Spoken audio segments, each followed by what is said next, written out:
तो गोवर्धन डाकू, और जी क्या चक्कर, भयंकर डाकू गोवर्धन डाकू था एक।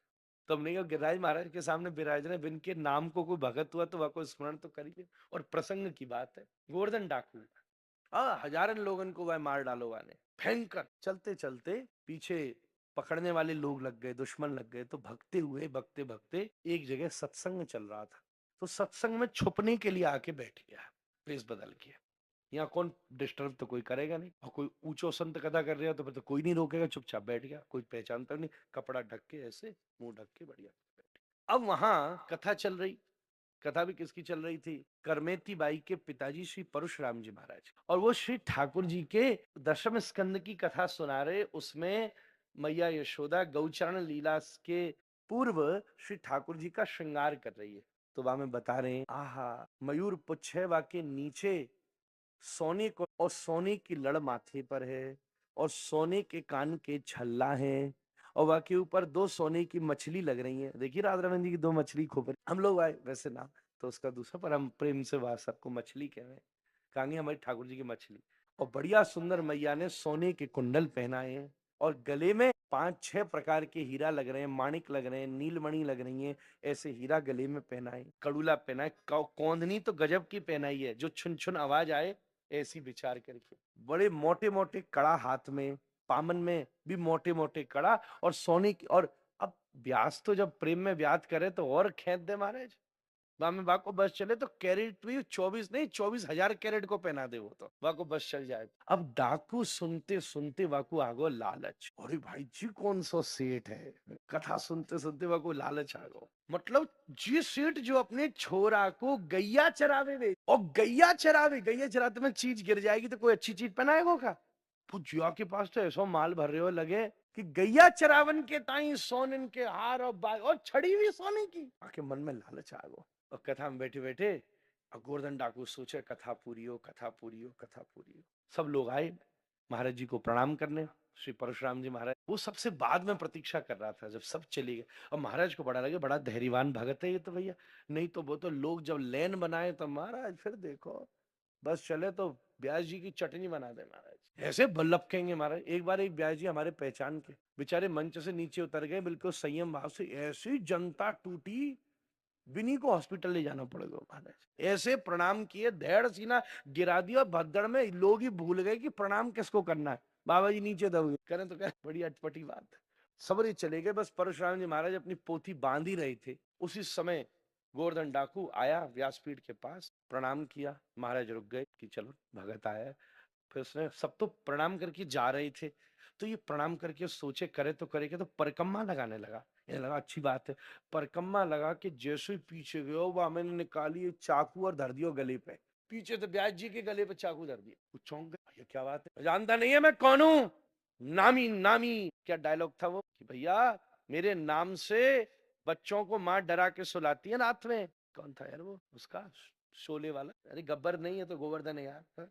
पूरा अपना परिचय दिया, बताओ ये कौन सा, क्या इसका घर बताओ, ये जो जो तू सेठ की बात कर रहा है पंडित जी, इसका घर बताओ कहाँ है, बताने में अभी काटू गर्दन। परशुराम जी महाराज बोले बता तो दूंगा पर सुन, तेरी पकड़ में नहीं आएगा, वो बहुत छलिया है, टेढ़ो लगे इसलिए मैया पहना में, बहुत छलिया, तेरी पकड़ में ना आ सके, तो कितना बड़ा डाकू हो, वो डाकून को डाकू है, चोरन को चोर है, चौराग्रगण्यम पुरुषम नमामि। अब तो या की आन बान शान पे बात आ गई, वो हम तो बड़ो कोई डाक, अब तो छोड़ूंगा नहीं। अब तो देख लो पंडित जी, तुम कह रहे हो तो वाको अगर मैं माल ना लायो तो मैं भी सौगंध खाऊं, अन्न जल जब तक लूंगा नहीं, अब जब तक बाकी डकैती ना करूंगा।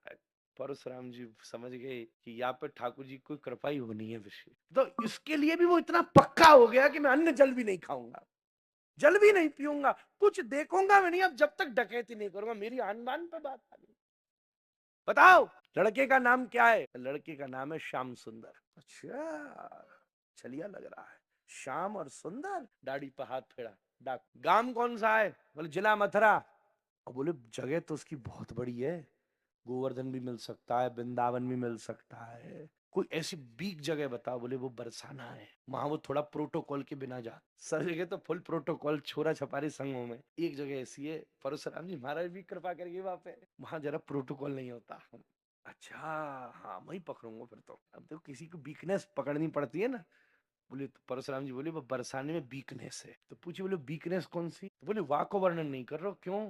बोले वो तो और बड़े सेठ हैं, तो पहले यही को देख ले तू, फिर बाकी बात तो बाद में करेंगे। अच्छा ठीक है, मैया बाप को नाम? बोले पिताजी को नाम है नंद, मैया को नाम जशोदा। ठीक है महाराज, झूठी बात निकली तो तुम अपनी कथा की तैयारी कर लो अगली, तुम तो करने नहीं दूंगा। और धमकाए के अब पाम पटक के डाकू ने डारी चद्दर खंजर डालो जेब में, हा झूमता गोवर्धन डाकू चल दिया।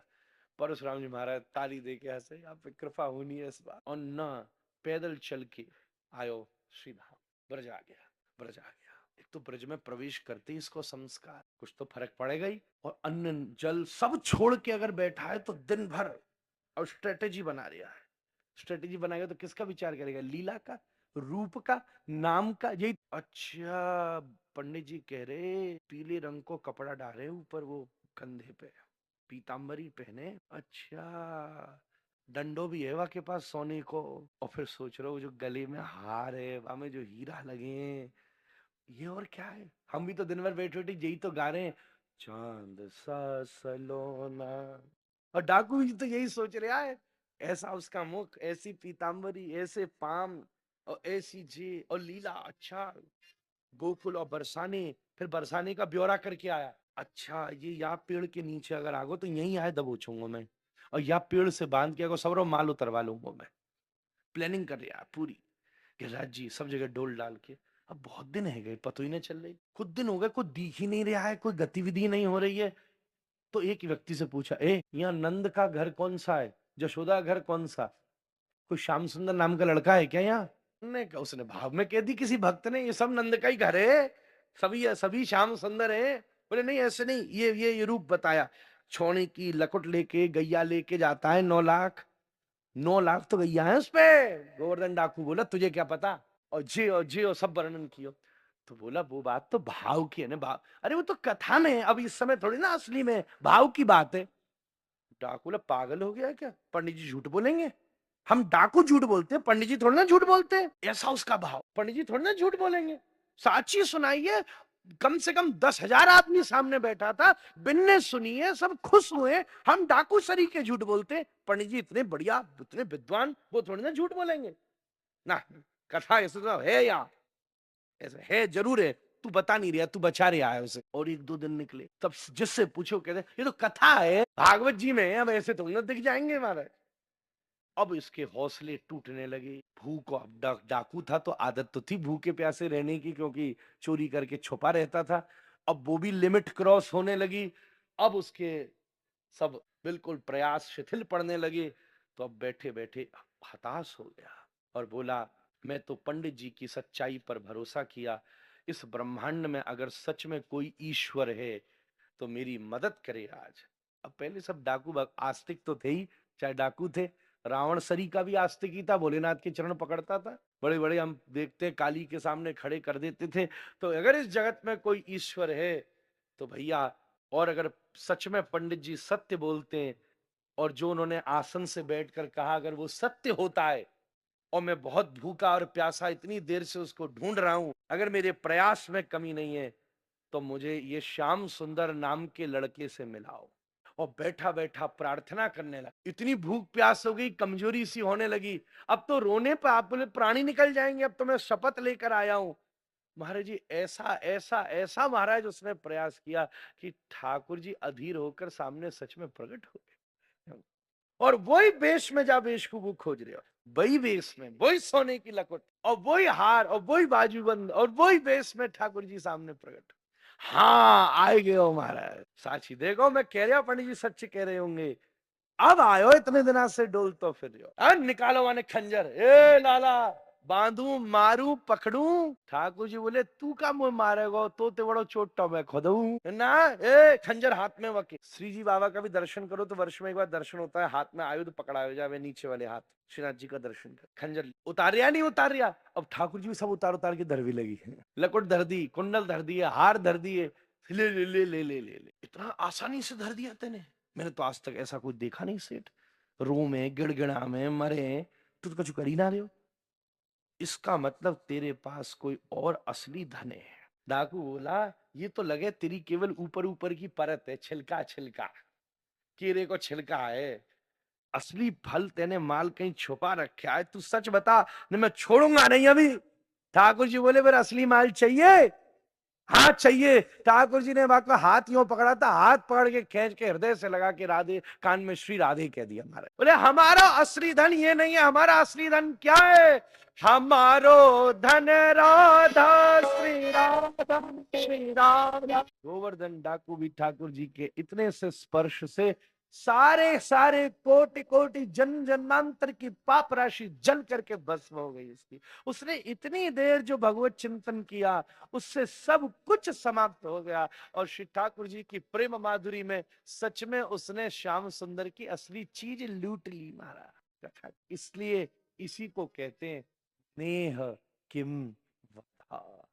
ये ठाकुर जी यहाँ से बैठे बैठे बड़े बड़े की, ये तो ऐसा होता है ना जैसे वो तुम दाने डाल के मछली इकट्ठी करते हो, जो चिड़िया इकट्ठी होती है, पकड़ लेते हो।